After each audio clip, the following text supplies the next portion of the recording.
CET सेलनी यांचे document verify केलेले ते ऑनलाईन व्हेरीफाय झालेले आहेत. त्याला मॅन्युअली व्हेरीफाय करावं लागतं आणि व्हेरीफाय केल्यानंतर जर त्याच्यामध्ये ऑब्जेक्शन आलं तर यांचं ऍडमिशन कॅन्सल होतं आणि कॉलेजला सीईटी सेलनी डोळे बंद केले होते. मला चार वेळा राऊंड द्यायला लावला सीईटी सेलनी. तोपर्यंत सीईटी सेल झोपलेली होती आणि यांचं कॉलेजचे डोळे उघडे आहेत. यांनी मला 4 वेळा फेऱ्या मारायला लावल्या ऍडमिशन.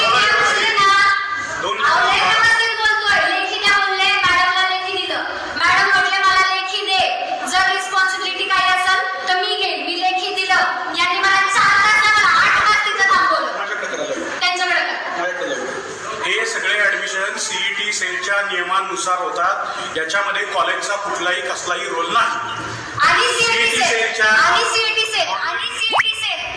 सीईटी सेल कडून चूक झाली.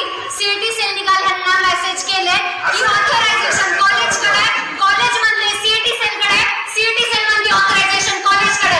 यांच्या दोन्हींमुळे जो समाज इथे येतोय ज्यांना कॉलेज करायचंय तो अजून किरड्यावरती पडला फक्त त्यांच्या चुत्या कानामुळे.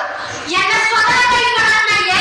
यांचं म्हणणं आहे की सीईटी सेलकडे जा, सीईटी सेल मध्ये कॉलेजकडे जा. यांचा काढा बघा यांना कळेना काय चाललंय. 3-3 लाख रुपयांनी सीट विकले. तुमचे मेरिट लिस्ट दाखवा की या वर्षी तुम्ही किती मेरिटनी पोरं भरले.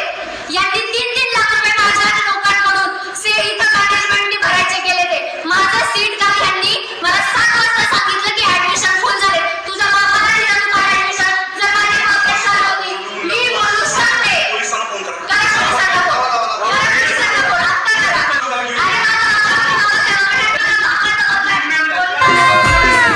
नाही मी आपला घालेर कबला भीक नाही घालत धाकाला.